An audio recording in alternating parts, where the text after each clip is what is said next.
ഇന്ന് നമുക്ക് നികിത റോയ് എന്ന ഹൊറർ സസ്പെൻസ് ത്രില്ലർ ഹിന്ദി സിനിമയുടെ കഥ നോക്കിയാലോ. കഥയുടെ ചുരുക്കം എന്തെന്നാൽ, നായികയായ നികിതയുടെ സഹോദരൻ ദുരൂഹ സാഹചര്യത്തിൽ മരണപ്പെട്ടു. അതൊരു ആത്മഹത്യയാണെന്ന് പോലീസ് കേസും ക്ലോസ് ചെയ്തു. എന്നാൽ നികിതയ്ക്ക് ഉറപ്പായിരുന്നു തന്റെ സഹോദരൻ ആത്മഹത്യ ചെയ്യില്ല എന്ന്. അത് അന്വേഷിക്കുവാനായിട്ടും അവൾ തീരുമാനിക്കുകയാണ്. തന്റെ സഹോദരിക്ക് വേണ്ടിയിട്ട് വോയിസ് റെക്കോർഡ് ചെയ്തിട്ടാണ് സഹോദരൻ മരണപ്പെട്ടതും. അതിൽ അമാനുഷിക ശക്തികൾ തനിക്ക് കാണാനാകുന്നുവെന്നും തന്നെ അതൊക്കെ ഫോളോ ചെയ്യുന്നു എന്നായിരുന്നു സഹോദരൻ പറഞ്ഞിരുന്നത്. എന്നാൽ നികിതയുടെ സഹോദരനാണെങ്കിലോ അന്ധവിശ്വാസങ്ങൾക്കെതിരായിരുന്നു, അതിനെതിരായാണ് പ്രവർത്തിക്കുന്നതും. അതുകൊണ്ട് തന്നെ ആൾ ദൈവമായ അമറിന്റെ കള്ളത്തരം കണ്ടെത്തുവാനായിട്ടും നികിതയുടെ സഹോദരനും സഹോദരന്റെ കൂട്ടുകാരിയും ശ്രമിച്ചിരുന്നു. നികിതയുടെ ചേട്ടനും കൂട്ടുകാരിയും 3 ദിവസത്തിനകം മരണപ്പെടുകയും ചെയ്തു. അയാളെക്കുറിച്ച് ആരൊക്കെ അന്വേഷിക്കുന്നോ അവരെല്ലാം 3 ദിവസത്തിനകം മരണപ്പെടും. എന്തായിരിക്കും അമറിന്റെ ദുരൂഹത? അമർ യഥാർത്ഥത്തിൽ ആൾദൈവമാണോ അതോ അയാൾക്ക് പിന്നിൽ മറ്റെന്തെങ്കിലും ഉണ്ടോ എന്നൊക്കെ അറിയണ്ടേ? എങ്കിൽ നമുക്ക് വേഗം സിനിമയുടെ കഥയിലേക്ക് കടക്കാം. അതിനു മുൻപായിട്ട് വീഡിയോ കാണുന്ന കൂട്ടുകാർ ഒന്ന് സപ്പോർട്ട് ചെയ്യാൻ മറക്കരുതേ. സിനിമയുടെ തുടക്കത്തിൽ കാണിക്കുന്നത് സനൽ റോയ് എന്ന ആളാണെങ്കിലോ തന്റെ സഹോദരിക്ക് വേണ്ടിയിട്ട് കുറച്ച് കാര്യങ്ങളൊക്കെ വോയിസ് റെക്കോർഡ് ചെയ്തു വയ്ക്കുകയാണ്. ഇത്രയും നാളെ ഞാൻ കരുതിയിരുന്നത് ഭൂതപ്രേത പിശാചുക്കളൊന്നും ഇല്ലെന്നാ. പക്ഷേ അങ്ങനെയല്ല, എന്നെ എന്തോ ഒരു രൂപം വേട്ടയാടുകയാണ്. അതെന്താണെന്ന് എനിക്ക് പറയുവാൻ കഴിയുന്നില്ല എന്ന് പറഞ്ഞാണ് കുറെ കാര്യങ്ങൾ സഹോദരിയോട് സനൽ പറയുന്നതും. എന്നാൽ അതേ സമയം തന്നെയായിരുന്നു സനലിന്റെ പിന്നിലായിട്ട് ഒരു രൂപം വന്ന് നിൽക്കുന്നത് സനൽ കാണുന്നത്. ആ രൂപത്തെ കണ്ടതും സനൽ പേടിച്ച് പുറത്തേക്ക് ഇറങ്ങി ഓടും. തന്റെ കാറിൽ കയറി അവിടെ നിന്ന് രക്ഷപ്പെടുവാനായി നോക്കുന്ന സമയത്തോ കാറിന് പിന്നിലായിട്ടും ആ ഒരു രൂപം ഇരിക്കുന്നുണ്ട്. രൂപത്തെ കൃത്യമായിട്ട് നമുക്ക് മുന്നിൽ കാണിക്കുന്നതേയില്ല.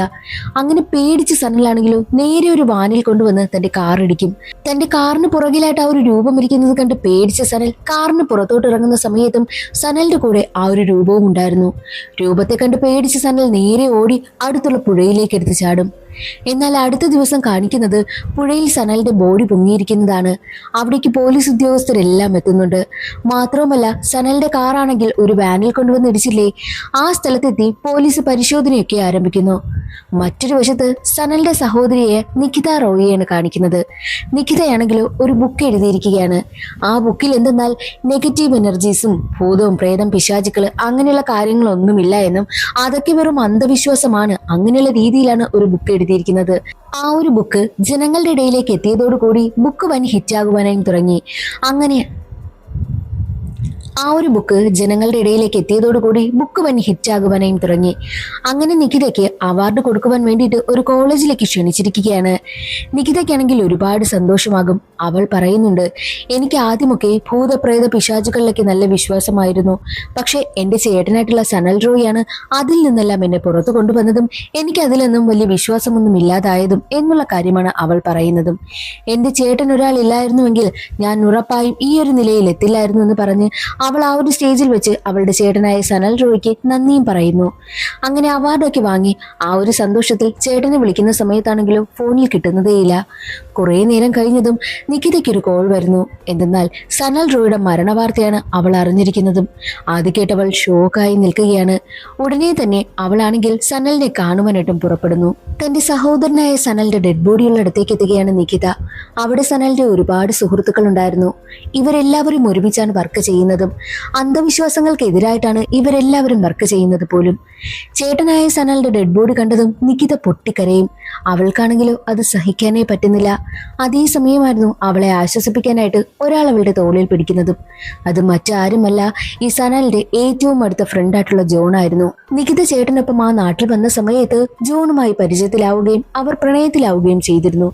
എന്നാൽ എന്തോ കാരണത്തെ ചൊല്ലി രണ്ടാളും ബ്രേക്കപ്പ് ആവുകയാണ് ചെയ്തത്. അതുകൊണ്ട് തന്നെ നികിതയുടെ എക്സ് ബോയ് ഫ്രണ്ട് എന്ന് നമുക്ക് ജോണിനെ പറയാം. ജോൺ ആണെങ്കിൽ ഫോൺ ചെയ്യുവാനായിട്ട് പുറത്തേക്ക് ഇറങ്ങി പോവുകയാണ്. ജോണിനടുത്തെത്തിയ നികിതയോട് ഓരോ കാര്യങ്ങളൊക്കെ ജോൺ ചോദിക്കുന്നുമുണ്ട്.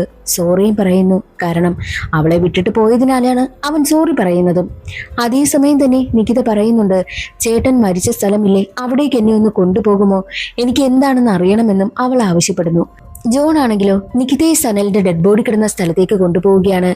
സനലിന്റെ മരണം ആത്മഹത്യയാണെന്ന് പറഞ്ഞാണ് പോലീസ് കേസ് ക്ലോസ് ചെയ്തിരിക്കുന്നതും. എന്നാൽ പോകുന്ന വഴിയിലെല്ലാം നികിത പറയുന്നുണ്ട്, എന്റെ ചേട്ടൻ ഉറപ്പായിട്ടും സൂയിസൈഡ് ചെയ്യില്ല, അതിൽ ദുരൂഹതയുണ്ട്, അതെനിക്ക് കണ്ടുപിടിക്കണം എന്ന് തന്നെയാണ് അവൾ പറയുന്നതും. അങ്ങനെ ഒരു പുഴക്കരയിൽ എത്തിക്കുകയാണ്. അപ്പോഴും നികിത പറയുന്നത് ഇതിന് പിന്നിൽ എന്തോ ഉണ്ട്, ഉറപ്പായിട്ടും എന്റെ ചേട്ടൻ സൂയിസൈഡ് ചെയ്യില്ല എന്ന് തന്നെയാണ് അവൾ പറയുന്നതും. നികിതയുടെ ചേട്ടൻ ഭൂതപ്രേത പിശാചുക്കൾ അന്ധവിശ്വാസങ്ങൾ ഇതിനൊക്കെ എതിരാണല്ലോ. അതുകൊണ്ട് തന്നെ അവസാനമായിട്ട് നികിതയുടെ ചേട്ടൻ ഹാൻഡിൽ ചെയ്തിരുന്ന കേസ് എന്തെന്ന് അറിയുവാൻ വേണ്ടിയിട്ട് നേരെ പോകുന്നത് സനലിന്റെ കൂട്ടുകാർക്കടുത്തേക്കാണ്. കൂട്ടുകാരടുത്ത് എത്തിയിട്ട് നികിത പറയും, ചേട്ടൻ എന്തായാലും ആത്മഹത്യ ചെയ്യില്ല എന്ന് എനിക്കും അറിയാം, എന്നെപ്പോലെ തന്നെ നിങ്ങൾക്കും അറിയാം. അവസാനമായിട്ട് ചേട്ടൻ ഹാൻഡിൽ ചെയ്ത കേസ് ഏതാണെന്ന് അവൾ ചോദിക്കുമ്പോൾ സനലിന്റെ കൂട്ടുകാർ പറയും, അത് അമർദേവിന്റെ കേസാണെന്ന് പറയും. സത്യത്തിൽ ഈ അമർദേവ് ആണെങ്കിൽ ഒരു ആൾദൈവമാണ്. അയാളാണെങ്കിൽ എല്ലാവരെയും തനിക്ക് ദൈവത്തിന്റെ ശക്തി ഉണ്ടെന്നുമൊക്കെ പറഞ്ഞ് വിശ്വസിപ്പിക്കുമായിരുന്നു. അത് കേട്ട് വിശ്വസിക്കുന്ന ഒരുപാട് ജനങ്ങളും ഉണ്ടായിരുന്നു. മാത്രവുമല്ല ഈ ലോകത്ത് ഭൂതപ്രേത പിശാചുക്കൾ ഉണ്ടെന്നും അവയെ തുരത്താൻ തനിക്ക് കഴിവുണ്ടെന്നുമൊക്കെ അമർദേവ് ജനങ്ങൾക്ക് മുന്നിൽ വരുത്തി തീർത്തു.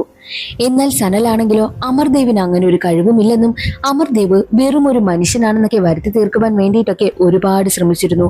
അതിനു വേണ്ടിയിട്ട് ഒരുപാട് കണ്ടെത്തുവാനായിട്ടുമൊക്കെ ശ്രമിച്ചു. പക്ഷെ ഇതെല്ലാം അറിയുന്ന അമർദേവ് സനലിനോട് പറയുന്നത് 3 ദിവസം, ഈ 3 ദിവസത്തിനകം ഭൂതപ്രേത പിശാചുകൾ ഉണ്ടെന്നും എന്റെ ശക്തി എന്താണെന്നും നീ മനസ്സിലാക്കുമെന്ന് അമർദേവ് വെല്ലുവിളിച്ചു. എന്നാൽ സനലാണെങ്കിൽ ഈ 3 ദിവസങ്ങളിലും തനിക്ക് ഒരു കുഴപ്പവുമില്ല, അമർദേവ് പറയുന്നതെല്ലാം കള്ളമാണെന്നൊക്കെ വോയിസ് റെക്കോർഡ് ചെയ്തു വെക്കുമായിരുന്നു.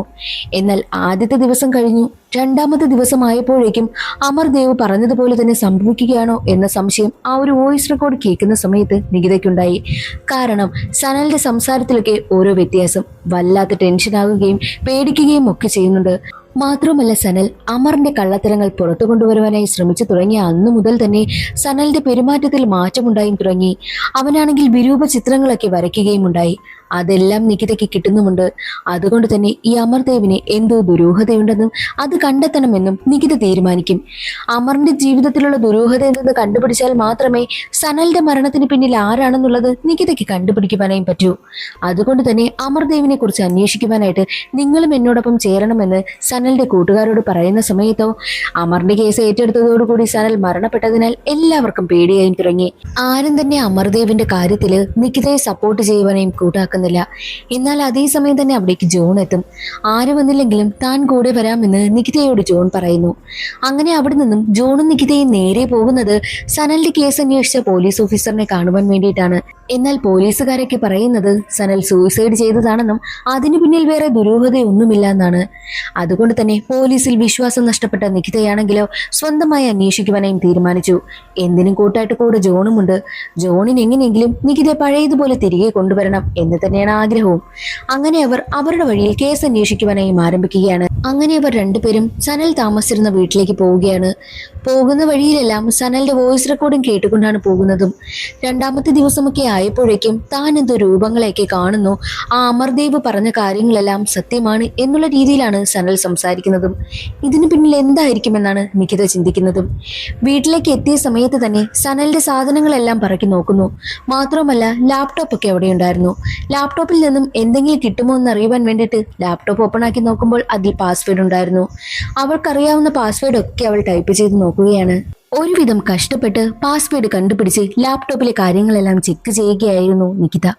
അതേസമയമായിരുന്നു ജോണി ആ വീട് മുഴുവൻ പരിശോധിക്കുന്ന സമയത്ത് സനലിന്റെ റൂമിൽ കുറെ ചിത്രങ്ങൾ വരച്ചു വെച്ചിരിക്കുന്നത് ജോണി കാണുന്നതും. ഉടനെ തന്നെ നികിതയെ വിളിക്കുന്നു. ആ ചിത്രങ്ങളെല്ലാം ഏതോ ഒരു രൂപത്തിൻ്റെതായിരുന്നു. അതെല്ലാം കാണുന്ന നികിതയ്ക്ക് ചേട്ടൻ എന്തോ കാര്യത്തിനാൽ ബാധിക്കപ്പെട്ടിട്ടുണ്ട് എന്നുള്ള കാര്യവും നികിതയ്ക്ക് മനസ്സിലായി. ലാപ്ടോപ്പിലെ മെസ്സേജുകളെല്ലാം ചെക്ക് ചെയ്യുന്ന സമയത്ത് പ്രിയ എന്നൊരു പെൺകുട്ടി സനലിന് മെസ്സേജ് അയച്ചിരുന്നു. നിനക്ക് ഞാനൊരു പാഴ്സൽ അയച്ചിട്ടുണ്ട്, അത് ഇത്രയും വേഗം കൈപ്പറ്റി നോക്കണമെന്നായിരുന്നു പ്രിയ മെസ്സേജ് അയച്ചതും. പ്രിയ പറഞ്ഞിരിക്കുന്ന ആ ഒരു പാഴ്സൽ എന്തെന്ന് കണ്ടുപിടിക്കുവാനായിട്ടും നികിത തീരുമാനിക്കും. കൂടാതെ അവസാനമായിട്ട് സനൽ ഒരു വോയിസ് റെക്കോർഡ് ചെയ്തിരുന്നല്ലോ, സിനിമയുടെ തുടക്കത്തിൽ കാണിച്ച അതേ വോയിസ് റെക്കോർഡും നികിത കേൾക്കും. അമറിന് എന്തൊക്കെയോ നിഗൂഢതയുണ്ടെന്ന് നികിതയ്ക്ക് മനസ്സിലായി. അതുകൊണ്ട് തന്നെ അടുത്ത ദിവസം നികിതയും ജോണിയും ചേർന്ന് അമറിന്റെ ആശ്രമത്തിലേക്ക് പോകുന്നു. അപ്പോൾ അവിടെ 2 കാലും തളർന്നൊരു പയ്യൻ വീൽ ചെയറിൽ വരികയാണ്. അവന്റെ കാലെങ്ങനെയെങ്കിലും റെഡിയാക്കി കൊടുക്കണമെന്നാണ് അമറിനോട് പറയുന്നത്. എന്നാൽ അമർ പറയുന്നത് നിന്റെ കാല് ശരിയാകണം, നീ എഴുന്നേറ്റ് നടക്കണമെങ്കിൽ നിന്റെ കൂട്ടുകാർ നിന്നോട് ക്ഷമിക്കണമെന്നാണ്. കാരണം ആ പയ്യനും കൂട്ടുകാരും കാറിൽ പോകുന്ന സമയത്തായിരുന്നു കാർ ആക്സിഡന്റ് ആയത്. അവന്റെ കൂട്ടുകാരെല്ലാവരും മരണപ്പെട്ടു. എന്നാൽ അവനാണെങ്കിലോ കാല് രണ്ടും തളർന്നു പോവുകയാണ് ചെയ്തത്. അതുകൊണ്ട് തന്നെയാണ് കൂട്ടുകാരോട് മാപ്പ് പറയുവാനായിട്ട് അമർ പറഞ്ഞതും. അമറാണെങ്കിൽ ഒരു സ്ഥലത്തേക്ക് ചൂണ്ടിക്കാണിച്ചിട്ട്, ദേ നിന്റെ കൂട്ടുകാർ അവിടെ നിൽക്കുന്നു, അവരോട് നീ മാപ്പ് പറയുവാനായിട്ടും പറയും. വേദിയിലിരിക്കുന്ന ബാക്കിയുള്ള ജനങ്ങൾക്കൊന്നും ആ പയ്യന്റെ കൂട്ടുകാരെ കാണുവാനൊന്നും പറ്റുന്നില്ല. പക്ഷെ അവന് കാണുവാൻ പറ്റുന്നു. അവൻ ഉടനെ തന്നെ കരഞ്ഞുകൊണ്ട് വീൽ ചെയറിൽ നിന്നും എഴുന്നേൽക്കുകയാണ്. എന്നിട്ട് അവരോട് മാപ്പും പറയുന്നു. അവിടെ നിന്നും പുറത്തേക്കിറങ്ങി നികിത ജോണിയോട് പറയും, ഇതെല്ലാം വെറും പറ്റിപ്പാ, അവരുടെ ഒരു പ്ലാനിങ്ങാ, ആ പയ്യനും ഇവരുടെ ആളായിരിക്കും എന്നൊക്കെ നികിത പറയുന്നു. അതേസമയം തന്നെയായിരുന്നു ഈ അമറിന്റെ ഒരാൾ അവിടേക്ക് വന്നിട്ട് നിങ്ങളെ സാറിന് കാണണമെന്ന് പറയും. ഉടനെ തന്നെ അമറിനെ കാണുവാനായിട്ട് നികിതയും ജോണിയും അകത്തേക്ക് കടക്കുകയാണ്.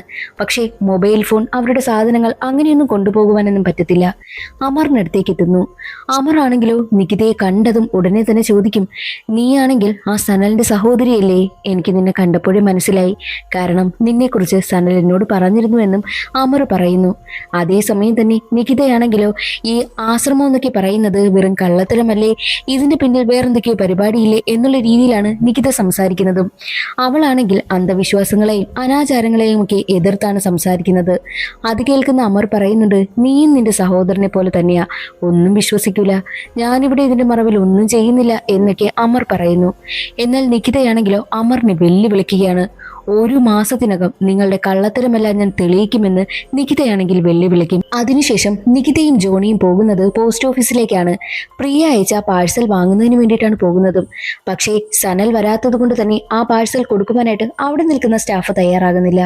ജോണി എങ്ങനെയൊക്കെയോ സോപ്പിട്ട് പാഴ്സലും വാങ്ങും. അതിനുശേഷം രണ്ടുപേരും നേരെ പോകുന്നത് അടുത്തുള്ള ഒരു റെസ്റ്റോറൻറ്റിലേക്കാണ്. പക്ഷേ ഇവരെ ഫോളോ ചെയ്ത് പുറകിലൊരാളും ഉണ്ടായിരുന്നു. അങ്ങനെ അവർ ആ ഒരു റെസ്റ്റോറൻറ്റിൽ ചെന്ന് പാഴ്സലെല്ലാം പൊളിച്ചു നോക്കുകയാണ്. അപ്പോൾ ഒരു പഴയ ബുക്കായിരുന്നു ഉണ്ടായിരുന്നത്. ആ ബുക്കിനകത്ത് എന്തൊക്കെയോ ചിത്രങ്ങളൊക്കെയാണ് വരച്ചു വെച്ചിരിക്കുന്നതും ഒരു നശിച്ചുപോയ മരത്തിന്റെ ചിത്രമൊക്കെയുണ്ട്. ആ ബുക്കിൽ എന്താണുള്ളതെന്ന് മനസ്സിലാക്കാൻ കഴിയാത്ത നികിത പ്രിയയോട് തന്നെ ചോദിക്കാമെന്നും തീരുമാനിക്കുന്നു. പ്രിയയുടെ അഡ്രസ്സ് ഇവരുടെ കൈവശമുള്ളതിനാൽ തന്നെ നികിതയും ജോണിയും കൂടി പ്രിയയുടെ വീട്ടിലേക്ക് പോകുന്ന വഴിയിലെല്ലാം ഇവരെ ഫോളോ ചെയ്ത് പുറകിലൂടെ മറ്റൊരാളും ഉണ്ടായിരുന്നു. അതേസമയം തന്നെ പ്രിയയുടെ വീടിന്റെ ലൊക്കേഷൻ കാണിക്കുന്നത് ഒരു കാടിനുള്ളിലായിട്ടാണ്. അത് കാണുന്ന ജോണി പറയുന്നുണ്ട്, ഇവിടെയൊന്നും ആൾവാസമുള്ളതായി തോന്നുന്നില്ല, നമുക്ക് തിരിച്ചു പോകാമെന്ന് പറയുമ്പോൾ പറ്റില്ല, ഭാഗത്തൊരു വീട് കാണുന്നുണ്ട്, നമുക്ക് അവിടെ പോയി നോക്കാമെന്നും നികിത പറയുന്നു. അങ്ങനെ രണ്ടാളും കൂടി പ്രിയയുടെ വീട്ടിലേക്ക് വരും. പക്ഷെ അവിടെ ആരുടെയും അനക്കമേയില്ല. ഒരുപാട് തവണ വിളിച്ചു നോക്കിയിട്ടും ആരും പുറത്തോട്ട് വരുന്നതുമില്ല. കതക് തുറന്നു കിടക്കുന്നതിനാൽ അകത്തേക്ക് കയറി ചെല്ലും. പക്ഷെ അവിടെ ആകെ എന്തോ കെട്ട നാറ്റം എടുക്കുന്നുണ്ടായിരുന്നു.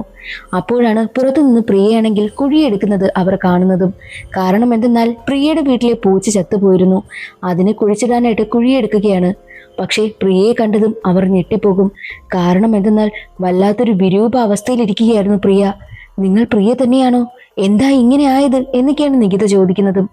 എന്നാൽ നികിത അടുത്തേക്ക് ചെല്ലുന്നത് മനസ്സിലാക്കിയ പ്രിയയാണെങ്കിൽ എൻ്റെ അടുത്തേക്ക് വരരുത് എന്ന് പറഞ്ഞ് കത്തി ചൂണ്ടിയിട്ട് അവിടെ നിന്നും ഓടിപ്പോകുന്നു. നികിതയും ജോണിയും പ്രിയയുടെ പിന്നാലെ ഓടുന്നു. കാടിനുള്ളിലൂടെ പ്രിയ ഓടുകയാണ്. അവളുടെ പിന്നാലെ നികിതയും ജോണിയും ഒക്കെയുണ്ട്. എന്നാൽ ഒരു ഘട്ടത്തിൽ പ്രിയ ആണെങ്കിലോ അവർക്ക് നേരെ കത്തി ചൂണ്ടുകയാണ്. ഇനി എൻ്റെ പിന്നാലെ വരരുത്, നിങ്ങൾ ഇവിടെ നിന്ന് എത്രയും വേഗം പോകണമെന്നൊക്കെ പ്രിയ പറയുന്നുണ്ട്. പക്ഷേ നികിത കേൾക്കുവാനേയും കൂട്ടാക്കുന്നില്ല. എന്നാൽ നികിതയ്ക്കും ജോണിക്കും പിന്നിലായിട്ട് ആരോ നിൽക്കുന്നത് പോലെ പ്രിയ കാണുന്നു. പ്രിയ അത് കണ്ടതും പേടിച്ച് നിൽക്കുകയാണ്. പ്രിയ എന്താ അങ്ങനെ പേടിച്ച് നിൽക്കുന്നതെന്ന് ആലോചിച്ച് ഉടനെ തന്നെ നികിത തിരിഞ്ഞു നോക്കുന്നു. അപ്പോഴേക്കും പ്രിയ ആണെങ്കിലോ തന്റെ കൈവശമുണ്ടായിരുന്ന കത്തി ഉപയോഗിച്ച് കഴുത്തറുത്ത് മരണപ്പെടുന്നു. ഇവൾ എന്തിനാ ഇങ്ങനെ ചെയ്തതെന്നാണ് നികിത ചിന്തിക്കുന്നതും. ഇനി ഇവിടെ നിൽക്കണ്ട, നമുക്ക് ഇവിടെ നിന്ന് എത്രയും വേഗം പോകാമെന്ന് പറഞ്ഞ് ജോണി അവളെയും കൂട്ടി അവിടെ നിന്ന് തിരികെ പോവുകയാണ്. പോകുന്ന വഴിയിൽ ജോണി നികിതയോട് പറയുന്നുണ്ട്, ഇന്ന് നടന്ന കാര്യങ്ങളെല്ലാം അങ്ങ് മറന്നേക്കണം, നമ്മളിത് പോലീസിനെ അറിയിച്ചാലും കുറ്റക്കാരവസാനം നമ്മളാകുമെന്നും ജോണി പറയുന്നു. വീട്ടിലെത്തിയ നികിതയാണെങ്കിലോ കൊറിയർ വന്ന ഒരു ബുക്ക് എടുത്ത് നോക്കുകയാണ്. അവക്കാണെങ്കിൽ ഒന്നും തന്നെ മനസ്സിലാകുന്നതേയില്ല. ആ ബുക്ക് മുഴുവനായും പരിശോധിക്കുന്ന സമയത്താണ് അതിലൊളിപ്പിച്ച രീതിയിൽ ഒരു പെൻഡ്രൈവ് കാണുന്നതും. ആ പെൻഡ്രൈവ് എടുത്ത് തന്റെ ലാപ്ടോപ്പിൽ കണക്ട് ചെയ്ത് നോക്കുന്ന സമയത്ത് പ്രിയയുടെ വീഡിയോ ആണ് കാണുന്നത്. പ്രിയതെ നേരത്തെ കണ്ടതുപോലെയല്ല. അവൾ നേരെ ഇരിക്കുന്ന സമയം അവൾക്കൊരു പ്രശ്നവുമില്ലായിരുന്നു. അവളാണെങ്കിലോ ആ അമറിന്റെ ആശ്രമത്തിലെ ഒരു ജീവനക്കാരിയായിട്ട് പ്രവേശിക്കുകയാണ്. പ്രിയ ഷൂട്ട് ചെയ്ത ആ ഒരു വീഡിയോയിൽ ഈ ഒരു ബുക്കും കാണുന്നുണ്ട്. അതിന് മുകളിലായിട്ട് എന്തോ വെള്ളം തളിക്കുന്നത് പോലെയൊക്കെ കാണുന്നുണ്ട്. അതേ സമയത്തായിരുന്നു നികിതയുടെ വീടിന് പുറത്തായിട്ട് എന്തോ ശബ്ദം കേൾക്കുന്നതും. അവൾ എന്താണെന്ന് നോക്കുവാനായിട്ടും പുറത്തേക്ക് ഇറങ്ങുന്നു. അതേസമയം തന്നെ നികിതയുടെ വീട്ടിന് അടുത്ത മുറിയിൽ നിന്നും ആരോ അവളെ നോക്കുന്നത് പോലെയൊക്കെ നമ്മളെ കാണിക്കുന്നുമുണ്ട്. അതിനുശേഷം വീടിനകത്തേക്ക് കയറിയ നികിത ഉടനെ തന്നെ നമുക്ക് പ്രിയയുടെ വീട്ടിലേക്ക് പോകണമെന്ന് പറഞ്ഞ് ജോണിയെ വിളിക്കുന്നു. നമ്മൾ അവിടെ അധിക നേരമൊന്നും നിന്നില്ലല്ലോ, അവളുടെ വീട്ടിൽ നിന്നും എന്തെങ്കിലും നമുക്ക് അനുകൂലമായി കിട്ടുമോ എന്ന് എനിക്ക് നോക്കണമെന്നും നികിത ജോണിയെ വിളിച്ച് പറയും. പക്ഷേ ജോണിയാണെങ്കിൽ പോകുവാനായി കൂട്ടാക്കുന്നില്ല. അവിടെ പോകണ്ട, എനിക്കെന്തോ ശരിയായിട്ട് തോന്നുന്നില്ല എന്ന് ജോണി പറയുമ്പോഴും നീ വരുന്നില്ലെങ്കിൽ വരണ്ട, ഞാൻ എന്തായാലും പോകും, എനിക്കിതൊക്കെ കണ്ടെത്തണമെന്നും നികിത പറയുന്നു. ജോണി വരാത്തത് കൊണ്ട് തന്നെ പ്രിയയുടെ വീട്ടിലേക്ക് നികിത ഒറ്റയ്ക്കാണ് പോകുന്നതും. പ്രിയയുടെ വീട്ടിലെത്തി അവിടെ എന്തെങ്കിലും കിട്ടുമോ എന്ന് അറിയുവാൻ വേണ്ടിയിട്ട് അവിടെ മാകെ അന്വേഷിക്കുന്നു. അതേസമയം തന്നെയാണ് നികിതയ്ക്ക് ഒരു കാര്യം ഓർമ്മ വരുന്നതും. രാവിലെ പ്രിയ എന്തോ കുഴിച്ചിടുന്നത് പോലെ അവർ കണ്ടല്ലോ, അത് മിക്കവാറും പൂച്ചയൊന്നും ആയിരിക്കത്തില്ല, വേറെ എന്തെങ്കിലും ആയിരിക്കുമെങ്കിലോ എന്ന് ചിന്തിച്ച് ആ ഒരു കുഴി തോണ്ടി നോക്കുന്നു. അപ്പോൾ അവൾക്ക് ഒരു ലിക്വിഡ് അടങ്ങിയ ഒരു ബോട്ടിലാണ് കിട്ടുന്നതും. കാര്യം എന്തെന്നാൽ ആ വീഡിയോ പരിശോധിക്കുന്ന സമയത്ത് ബുക്കിനൊപ്പം ഒരു ലിക്വിഡും കാണിച്ചല്ലോ, അതേ ബുക്കും അതേ ലിക്വിഡുമാണ് പ്രിയ എടുത്തുകൊണ്ട് വന്നിരിക്കുന്നതും. ആ ലിക്വിഡാണ് പ്രിയ കൊണ്ടുവന്ന് കുഴിച്ചിട്ടതും ഇപ്പോൾ നികിതയ്ക്ക് കിട്ടിയിരിക്കുന്നതും. അങ്ങനെ നികിത ആ ഒരു ബോട്ടിലുമായിട്ട് അകത്തേക്ക് കടക്കും. അതേസമയമായിരുന്നു വീടിന് പുറത്തായിട്ട് എന്തോ ശബ്ദം കേൾക്കുന്നതും. അവൾ ജനലിലൂടെ നോക്കുന്ന സമയത്ത് പ്രിയയുടെ ഡെഡ് ബോഡി ആരോ എന്തോ ചെയ്യുകയാണ്. അവൾ വീണ്ടും സൂക്ഷിച്ചു നോക്കുന്നു. പക്ഷെ ആ ഡെഡ് ബോഡി ആരോ കഴിക്കുകയാണ്. പെട്ടെന്ന് തന്നെ അയാളാണെങ്കിൽ നികിതയെ നോക്കുന്നു. നോക്കുമ്പോൾ ഒരു പിശാചിന്റെ രൂപത്തിലുള്ള ഒരു മനുഷ്യനായിരുന്നു. പ്രിയയുടെ ഡെഡ് ബോഡി കഴിച്ചുകൊണ്ടേയിരിക്കും. അത് കണ്ട് പേടിച്ച് നികിത അവിടെ നിന്നും ഇറങ്ങി ഓടുന്നു. അവളാണെങ്കിൽ ഒരു മരക്കമ്പിൽ തട്ടി തറയിൽ വീഴുന്നുമുണ്ട്. അതേസമയം തന്നെയായിരുന്നു ജോണി അവിടേക്ക് വന്നതും. ജോണിയുടെ കാറിൽ കയറി പെട്ടെന്ന് തന്നെ നികിത അവിടെ നിന്ന് പോകും. എന്താ കാര്യമെന്നൊക്കെ ജോണി തിരക്കുമ്പോൾ അതൊക്കെ ഞാൻ പറയാമെന്ന് പറഞ്ഞിട്ട് അവൾ വെപ്രാളപ്പെട്ട് പോകുവാനായിട്ടും ജോണിയോട് പറയുന്നു. ജോണി എന്താണ് കാര്യം, നീ എന്താ അവിടെ കണ്ടത് എന്നൊക്കെ ചോദിക്കുമ്പോഴും ഒന്നും പറയുവാനായിട്ട് നികിത കൂട്ടാക്കുന്നില്ല. ഇതാ ഞാൻ നിന്നോട് പറഞ്ഞത്, അവിടേക്കൊന്നും പോകണ്ട, എന്തോ ദുരൂഹതയുണ്ടെന്ന്. എന്നാൽ അതെല്ലാം കേട്ടിട്ട് നികിതയാണെങ്കിൽ വല്ലാത്ത ടെൻഷനായി നിൽക്കുകയാണ്. അവൾ എന്താണ് കണ്ടതെന്ന് ജോണിയോട് പോലും അവൾ പറയുന്നില്ല. ബാത്റൂമിൽ വന്നിട്ട് അവൾ കണ്ണാടിയിൽ നോക്കി കരയണോ ചിരിക്കണോ എന്നറിയാത്ത അവസ്ഥയിൽ നിൽക്കുകയാണ്. താൻ എന്താണ് അവിടെ കണ്ടത് എന്നുള്ള രീതിയിൽ പേടിച്ച് വിറച്ചാണ് നിൽക്കുന്നതും. അടുത്ത ദിവസം തന്നെ സനലിന്റെ കൂട്ടുകാർക്കടുത്തേക്കാണ് ആ ഒരു ലിക്വിഡുമായിട്ട് പോകുന്നത്. ഈ ലിക്വിഡ് വെച്ചാണ് ആ അമർ എന്തൊക്കെയോ കാട്ടുന്നത്. ഈ ലിക്വിഡിന് എന്തോ പ്രത്യേകതയുണ്ട്. ഇത് ബോഡിക്ക് എന്തെങ്കിലും മോശമായിട്ട് ബാധിക്കുന്നതാണെന്നുണ്ടെങ്കിൽ ഇതിലൊരു കെമിക്കൽ ചേർക്കുമ്പോൾ കളർ മാറുമെന്ന് പറഞ്ഞിട്ട് നികിത ആ ഒരു കെമിക്കൽ ഈ ഒരു ലിക്വിഡിൽ ചേർക്കുന്നു. പക്ഷേ ലിക്വിഡിന്റെ കളർ മാറിയില്ല, അത് ഗ്രീൻ കളറിൽ തന്നെ ഇരിക്കും. അപ്പോൾ അവിടെ ഉണ്ടായിരുന്നവർ പറയും, ഇതാ ഞാൻ പറഞ്ഞത്, നിങ്ങൾ അവരുമായിട്ടൊന്ന് ഏറ്റുമുട്ടാൻ പോവരുത്, അതാകെ പ്രശ്നമാകും, ജീവന് തന്നെ ആപത്താണ് എന്നുള്ള രീതിയിലാണ് പറയുന്നതും. അതേസമയം തന്നെയായിരുന്നു ഒരു പോലീസ് ഓഫീസർ അവിടേക്ക് വരുന്നത്. പ്രിയയെ നിങ്ങൾക്കറിയാമെന്ന് ചോദിക്കുമ്പോൾ ജോണി ഉടനെ തന്നെ പറയും, അറിയില്ല. പ്രിയയുടെ മരണത്തിൽ നിങ്ങൾക്ക് എന്തെങ്കിലും പങ്കുണ്ടോ?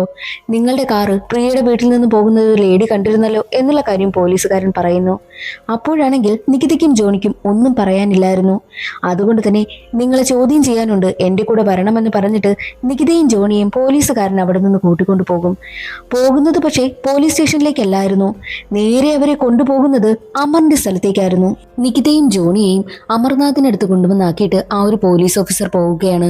നികിതയെ കണ്ടതും അമർനാഥ് പറയും, പ്രിയ മരണപ്പെട്ടു പോയില്ലേ, അവളുടെ ആത്മാവ് എൻ്റെ അടുത്തേക്ക് വന്നിരുന്നു, അവൾ ആത്മഹത്യ ചെയ്തതാണെന്ന് എന്നോട് പറഞ്ഞിരുന്നു, അതുകൊണ്ട് നിങ്ങൾ കുറ്റക്കാരല്ല എന്ന് ഞാൻ ആ പോലീസ് ഓഫീസറിനോട് പറഞ്ഞതെന്നും അമർനാഥ് പറയും. എന്നാൽ അതെല്ലാം കേൾക്കുന്ന സമയത്ത് നികിതയ്ക്ക് വല്ലാത്ത ദേഷ്യം വരികയാണ് ചെയ്തതും. അതേസമയം തന്നെ നികിതയുടെ കയ്യിൽ ആ ഒരു പ്രിയ കൊറിയർ അയച്ചൊരു ബുക്ക് ഇരുന്നല്ലോ, അതേ ബുക്ക് തന്നെ അമർനാഥിനടുത്തിരിക്കുന്നതും കാണും. അവൾക്കാണെങ്കിൽ ഇതെങ്ങനെ ഇയാളുടെ കൈവശം വന്നു എന്ന ചിന്തയായി. ഇതെങ്ങനെ വന്നു എന്നവൾ ചോദിക്കുന്ന സമയത്ത് ആ ഒരു ബുക്ക് ആർക്കാണോ അവകാശപ്പെട്ടത് അവരുടെ അടുത്തേക്ക് തന്നെയാണ് വന്നിരിക്കുന്നത് എന്നാണ് അമർനാഥ് പറഞ്ഞതും. ദേഷ്യമെന്ന നികിതയെ അവിടെ നിന്നും ജോണി കൂട്ടിക്കൊണ്ടു പോവുകയും ചെയ്യുന്നു. നേരെ നികിത എത്തുന്നത് അവൾ താമസിക്കുന്ന സ്ഥലത്തേക്കാണ്. അവളൊരു ഹോട്ടലിലായിരുന്നു താമസിച്ചിരുന്നതും. ഇവിടേക്ക് ആരെങ്കിലും വന്നിട്ടുണ്ടോ എന്ന് റിസപ്ഷനിൽ അന്വേഷിക്കുന്ന സമയത്ത് ആരും വന്നിട്ടില്ല എന്നാണ് അവർ പറയുന്നതും. റൂമിലേക്ക് എത്തി ലിക്വിഡ് ഉണ്ടോ എന്നാണ് അവൾ ആദ്യം നോക്കുന്നത്. അപ്പോൾ ലിക്വിഡ് ഒന്നും പോയിട്ടില്ല, മാത്രമല്ല പെൻഡ്രൈവ് നഷ്ടമായിട്ടില്ല. എന്നാൽ ആ ബുക്ക് അവിടെ തന്നെ ഉണ്ടായിരുന്നു. ഇതെങ്ങനെ ഇവിടെ വന്നു എന്നാണ് അവൾ ചിന്തിക്കുന്നതും. അമർനാഥിന് എന്തെങ്കിലും അമാനുഷിക ശക്തിയുണ്ടോ എന്ന സംശയവും അവൾക്കുണ്ടാകുന്നു.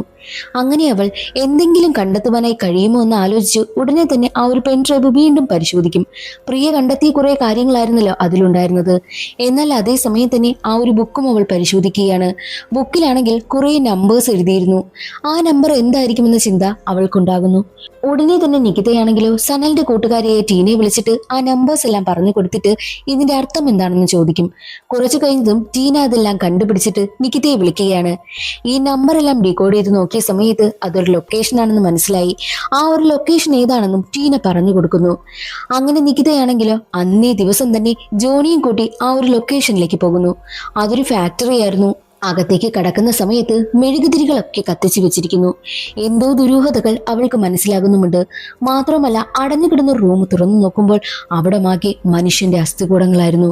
കൂടാതെ ഒരു ശവശരീരം ഒരു വിരൂപമായ ജീവിയെ പോലെ ഒരു മനുഷ്യനിരുന്ന് കഴിച്ചുകൊണ്ടേയിരിക്കുന്നു. അതുകണ്ട് പേടിച്ച് അവൾ അവിടെ നിന്ന് ഇറങ്ങി ഓടുന്ന സമയത്ത് ഒരു രൂപം അവളെ ഫോളോ ചെയ്യുന്നുണ്ട്. അവൾ അതിനെ പേടിച്ച് അവളുടെ കാല് തന്നെ അവൾ തറയിലേക്ക് വന്ന് വീഴുന്നു. അവളുടെ ബോധവും പോവുകയാണ്. അതേസമയം തന്നെ ജോണിയും അവിടേക്ക് വരും. ബോധം കെട്ടി കിടക്കുന്ന നികിതയും കൊണ്ട് ജോണി നേരെ പോകുന്നത് അമർനാഥിന്റെ അടുത്തേക്കാണ്. അവളെ രക്ഷിക്കണം എന്ന് പറഞ്ഞ് അമർനാഥിന്റെ കാലിൽ വീഴുകയാണ് ജോണി. കാരണം അമർനാഥിനോട് പറഞ്ഞിരിക്കുന്നത് 1 മാസത്തിനകം നിങ്ങളുടെ കള്ളത്തരമെല്ലാം ഞാൻ തെളിയിക്കുമെന്നല്ലേ. 1 മാസം തീരുവാനായിട്ട് ഇനി വെറും 2 ദിവസം മാത്രമേ ഉള്ളൂ. ഈ 2 ദിവസത്തിനകം വെച്ച് അവൾക്ക് എന്തെങ്കിലും സംഭവിക്കുമോ എന്ന പേടിയായിരുന്നു ജോണിക്ക്. അമർനാഥിന്റെ കാല് പിടിച്ചവൻ കരയുകയായിരുന്നു. അമർനാഥ് ആണെങ്കിൽ നികിതയെ രക്ഷിക്കാമെന്നും പറയും. എന്നിട്ട് നേരെ നികിതയ്ക്കടുത്തേക്ക് എത്തി. എന്നിട്ട് അവളുടെ തലയിൽ തൊടുവാനായി വരുന്ന സമയം തന്നെയായിരുന്നു നികിതയ്ക്ക് ബോധം വന്നതും അവളൊരു അമാനുഷിക ശക്തി ബാധിച്ചതുപോലെ തന്നെ അയാളുടെ കഴുത്തിൽ കുത്തിപ്പിടിക്കുന്നു. അവൾ ചോദിക്കുന്നത്, എന്റെ ദേഹത്ത് എന്തെങ്കിലും ഇഞ്ചക്ട് ചെയ്ത് എന്നെ കൊല്ലാനല്ലേ പരിപാടി?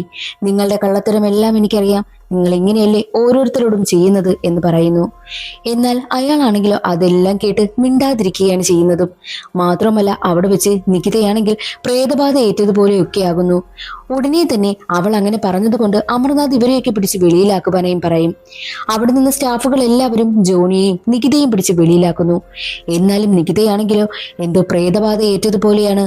മാത്രമല്ല അവൾക്ക് എന്തൊക്കെയോ അമാനുഷിക ശക്തികളുടെ രൂപമൊക്കെ അവൾക്ക് കാണുവാനായും പറ്റുന്നു. വീട്ടിലെത്തി അവളാണെങ്കിലോ ഭ്രാന്തിയെ പോലെയാണ് അലർന്നതും. മാത്രവുമല്ല അമർനാഥ് ആണെങ്കിൽ ജോണിയോട് പറഞ്ഞിരുന്നു ഇതിൽ നിന്നെല്ലാം നികിതയ്ക്ക് പുറത്തേക്ക് വരണമെങ്കിൽ അവൾ തന്നെ ഒരു ജീവിയെ ബലി കൊടുക്കണമെന്ന്. എന്നാൽ നികിതയാണെങ്കിൽ അതിന് തയ്യാറാകുന്നില്ലായിരുന്നു. തന്റെ റൂമിലേക്കെത്തി നികിതയാണെങ്കിലോ അവിടെ ഇവിടെയായിട്ട് പല പല രൂപങ്ങളും കാണുന്നുണ്ട്. അവൾക്ക് വല്ലാതെ പേടിയാകുവാനായും തുടങ്ങി. അവളുടെ ചേട്ടൻ മരിക്കുന്നതിന് മുൻപ് എങ്ങനെയായിരുന്നോ അതുപോലത്തെ അവസ്ഥയിലേക്കാണ് നികിത കടന്നുപോയിക്കൊണ്ടേയിരിക്കുന്നത്. അപ്പോഴേക്കും ജോണി പറഞ്ഞ കാര്യം അവൾക്ക് ഓർമ്മ വരും. അമർനാഥ് പറഞ്ഞില്ലേ ഏതെങ്കിലും ജീവിയെ അവൾ ബലി കൊടുക്കണമെന്ന്. അപ്പോൾ അവൾക്കടുത്തേക്ക് ഒരു പൂച്ച വരികയാണ്. സ്ഥിരമായിട്ട് അവിടെയുള്ള പൂച്ചയായിരുന്നു അത്. അവൾ ആ പൂച്ചയെ കഴുത്ത് ഞെരിച്ച് കൊല്ലുവാനായി നോക്കും. പൂച്ചയെ അവൾക്ക് കൊല്ലുവാനായും കഴിഞ്ഞില്ല. പൂച്ച അവിടെ നിന്ന് രക്ഷപ്പെട്ട് ഓടിപ്പോകുന്നു. അതേസമയം തന്നെ നികിത ബോധം കെട്ട് വീഴുകയാണ്. പക്ഷേ ബോധം കെട്ട് വീഴുന്നതിന് മുൻപ് തന്നെ അവളുടെ കൈ തട്ടി അവളുടെ ബാഗിലേക്കും വെള്ളം വീണിരുന്നു. വെള്ളം വീണതും ബാഗിന്റെ കളറും മാറുകയാണ്. എന്നാൽ മറ്റൊരു വശത്ത് ജോണിയാണെങ്കിലോ നികിതയെക്കുറിച്ച് ആലോചിച്ച് സങ്കടപ്പെട്ട് ബാറിലിരിക്കുകയാണ്. നികിതയെക്കുറിച്ചുള്ള ഫോട്ടോസ് ഒക്കെ അവൻ എടുത്തു നോക്കുന്നു. എന്തെന്നാൽ നികിതയോടൊപ്പം യാത്ര ചെയ്യുന്ന സമയമെല്ലാം അവൻ വീഡിയോസും ഫോട്ടോസും ഒക്കെ എടുത്തു വെക്കുമായിരുന്നു. വീഡിയോസ് എല്ലാം ചെക്ക് ചെയ്യുന്ന സമയത്ത് അവരുടെ പിറകിലായിട്ട് ആരോ നിൽക്കുന്നതായും കാണും. മാത്രവുമല്ല മരിക്കുന്നതിന് മുൻപ് പ്രിയ അവസാനമായി പറഞ്ഞ കുറച്ച് കാര്യങ്ങളുണ്ടായിരുന്നു. അതെല്ലാം കൂടി ചെക്ക് ചെയ്ത് നോക്കുന്ന സമയത്തായിരുന്നു അത് ഏതോ ചെടിയിൽ നിന്നും ഡ്രഗ് എടുക്കുന്നതിനെ കുറിച്ചുള്ളതായിരുന്നു. അതും ജോണി കണ്ടെത്തുകയാണ്. അടുത്ത ദിവസം അമർദേവ് തന്റെ ആളുകളെ കാണുവാൻ വേണ്ടിയിട്ട് എത്തുകയായിരുന്നു ആശ്രമത്തിലേക്ക്. അപ്പോൾ അവിടേക്ക് നികിതയെ ടീനയും പിന്നെ ജോണിയും പിന്നെ സനലിന്റെ കൂട്ടുകാരും എല്ലാവരും ചേർന്ന് എടുത്തുകൊണ്ടുവരികയാണ്. കാരണം പ്രേതബാധ ഏറ്റതുപോലെയായിരുന്നു. ഇവളെ എങ്ങനെയെങ്കിലും രക്ഷിക്കണം, ഇവൾ പറഞ്ഞതിന്റെ അവസാന ദിവസമായി, എങ്ങനെയെങ്കിലും രക്ഷിക്കണം എന്ന് പറഞ്ഞിട്ട് അവർ കെഞ്ചുകയാണ്. എന്നാൽ അമർദേവ് പറയുന്നത് നിങ്ങൾ പറഞ്ഞാൽ പോരാ, അവൾ തന്നെ പറയണമെന്നായിരുന്നു. എന്നാൽ അതേസമയം തന്നെ നികിതയാണെങ്കിൽ എന്നെ രക്ഷിക്കണമെന്ന് അമർദേവിനോട് പറയും. എന്നിട്ട് ഉടനെ തന്നെ അവൾ പറയും, ഞാൻ അങ്ങനെ പറയുമെന്ന് നിങ്ങൾ കരുതിയോ? നിങ്ങളുടെ കള്ളത്തരമെല്ലാം ഞാൻ കണ്ടുപിടിച്ചിട്ടുണ്ട് എന്നാണ് നികിത പറഞ്ഞതും. ഉടനെ തന്നെ അമർദേവ് അവളെ റൂമിലേക്ക് കൊണ്ടുവരുവാനായും പറഞ്ഞു. റൂമിലേക്ക് നികിതയും ജോണിയും ഒക്കെ കയറി ചെല്ലുകയാണ്. റൂമിലേക്ക് വന്നതും അമർദേവിന്റെ സ്വഭാവം മാറുവാനായും തുടങ്ങി. താൻ എങ്ങനെയാണ് അമർദേവ് കള്ളനാണെന്ന് തെളിയിച്ചതെന്ന് നികിത പറയുകയാണ്. എന്തെന്നാൽ ഈ അമർദേവ് ആണെങ്കിൽ ഒരു ചെടിയിൽ നിന്നും ഒരു തരത്തിലുള്ള ഒരു ഡ്രഗ് കണ്ടുപിടിച്ചിട്ടുണ്ട്. അമർദേവിനെ കാണുവാനായി എത്തുന്ന ആളുകളുടെ ദേഹത്തെല്ലാം ഈ ഒരു ഡ്രഗ് എങ്ങനെയെങ്കിലും എത്തിക്കും. അതെങ്ങനെ എത്തിക്കുന്നെന്നാൽ അമർ തന്നെ കാണാൻ വരുന്നവരുടെ ദേഹത്തേക്ക് ഒരു തരത്തിലുള്ള ചെടിയിൽ നിന്നെടുത്ത ഡ്രഗ് ഇഞ്ചെക്ട് ചെയ്ത് കൊടുക്കും. ആ ഡ്രഗ് ഇഞ്ചെക്ട് ചെയ്താലുള്ള കുഴപ്പം എന്തെന്നാൽ 3 ദിവസം ഇവരാണെങ്കിൽ ഹാലൂസിനേഷനിലേക്ക് പോകും. അവരോടൊപ്പം എന്തൊക്കെയോ അമാനുഷിക ശക്തികളുണ്ടെന്നും അതവരെ ഫോളോ ചെയ്യുന്നെന്നും അവർക്കത് കാണുവാനും ഒക്കെ പറ്റുന്നു. അതൊക്കെ അവരുടെ ഹാലൂസിനേഷൻ ആയിരുന്നു. 3-ാമത്തെ ദിവസമാകുന്ന സമയത്ത് ഹാലൂസിനേഷൻ കടുക്കുകയും ആള് മരണപ്പെട്ടു പോവുകയും ചെയ്യുന്നുണ്ട്. അഥവാ ഹാലൂസിനേഷൻ കടുക്കുന്ന സമയത്ത് അമറിന്റെ അടുത്തേക്ക് ഈ ആളിനെ കൊണ്ടുവരുന്ന സമയത്ത് അതിന് വിപരീതമായിട്ടുള്ള ഇതിൽ നിന്നെല്ലാം രക്ഷപ്പെടുവാനായിട്ടുള്ള ഒരു ഡ്രഗും കൂടി ഇഞ്ചെക്ട് ചെയ്ത് കൊടുക്കുന്നു. ആ ഡ്രഗാണ് അന്ന് പ്രിയ കണ്ടുപിടിച്ചതും അത് കുഴിച്ചിട്ടത് ഇപ്പോൾ നികിതയ്ക്ക് കിട്ടിയിരിക്കുന്നതും. അമറിന്റെ കള്ളത്തരം കണ്ടെത്തുവാനായി തീരുമാനിച്ച പ്രിയയും സനലുമെല്ലാം മരണപ്പെട്ടത് ഇതുപോലെ തന്നെയായിരുന്നു. അവരുടെ ദേഹത്തേക്ക് എങ്ങനെയെങ്കിലും ഈ അമറാണെങ്കിൽ ആ ഒരു ഡ്രഗ് എത്തിക്കും. അതിൽ നിന്നും 3 ദിവസത്തേക്ക് ഹാലൂസിനേഷനിലേക്കും പോകും. ഹാലൂസിനേഷൻ കടുത്താണ് രണ്ടുപേരും മരണപ്പെട്ടിട്ടുള്ളത്. ഇത് തന്നെയാണ് നികിതയ്ക്കും സംഭവിച്ചത്. നികിത അവസാനമായിട്ട് അമറിനെ കാണുവാനായി എത്തിയ സമയത്ത് അവളുടെ ബാഗൊക്കെ അവിടെ വാങ്ങി വെച്ചല്ലോ. ഈ ബാഗിലാണ് ആ ഒരു ഡ്രഗ് പുരട്ടി വെച്ചിരുന്നതും. ആ ഡ്രഗില് എത്രത്തോളം സമയം അവൾ തൊടുന്നു അപ്പോഴത്രയും ഡ്രഗ് അവളുടെ ശരീരത്തിലേക്ക് പ്രവേശിക്കും. അങ്ങനെയാണ് അവൾ ഹാലൂസിനേഷനിലേക്ക് പോയതും. ഇതേ കാര്യം തന്നെയാണ് പ്രിയയിലും പിന്നെ സനലിലും അവർ ചെയ്തു വെച്ചിരുന്നത്. പക്ഷേ അവർ 3 ദിവസം കഴിഞ്ഞപ്പോൾ സ്വന്തമായിട്ട് തന്നെ അവരുടെ ജീവൻ എടുക്കുകയാണ് ചെയ്തത്. എന്നാൽ നികിതയാണെങ്കിലോ ആ ഒരു ഘട്ടത്തിലേക്ക് എത്തിയതായിരുന്നു. പക്ഷേ ഈ കാര്യങ്ങളെല്ലാം വീഡിയോ ചെക്ക് ചെയ്യുന്ന സമയത്ത് ജോണി കണ്ടെത്തിയിരുന്നു.